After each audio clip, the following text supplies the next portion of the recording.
泡泡瑪特小攻略。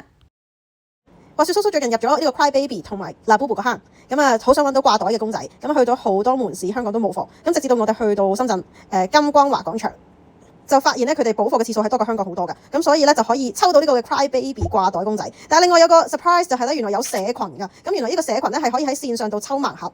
簡單啲講述一下操作先。而家你入咗去個畫面裏邊咧，你抽盲盒嘅時候咧，隔離有個搖盒提示同埋嘅幸運值嘅提示卡。咁每一次咧，如果你嗰個 level 咧係譬如 level 1、level 2、level 3咧，都會有指定限額俾你有個搖盒提示嘅。每次咧你都有3次機會咧可以 eliminate out 你唔想要嘅公仔啦。至於點樣直扣咧，就係譬如你係會員，佢裏邊啲盲盒上線抽咧冇晒，你可以直接用會員扣嘅形式咧去直接買6隻，咁你就一次過俾錢就 OK 㗎啦。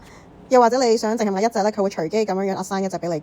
如果係冇貨嘅情況之下，你又想揾你自己想要嘅公仔咧，你係可以直接咧係預訂預購嘅，亦都撳翻個到貨通知咧，佢就會即刻 WeChat 度通知翻你㗎啦。咁另外亦都有優惠券可以用啦。咁同埋最開心裏邊就係好多小遊戲啦，你可以運用翻嘅尋寶啊，或者係唔同嘅 task 去完成啦，令到你嗰個優惠券多咗啦，或者係幸運值再加搖盒值都會增加嘅。啲小遊戲咧就令到 Molly 升級，令到嘅搖盒次數增加㗎，再加埋梗係講緊幸運值啦。同埋你喺尋寶嘅過程之中咧，你會發覺自己嘅 level 咧係不停咁樣上升，咁你就可以有增加機會啦。終於升到 level 6有300幾次嘅搖盒次數啦。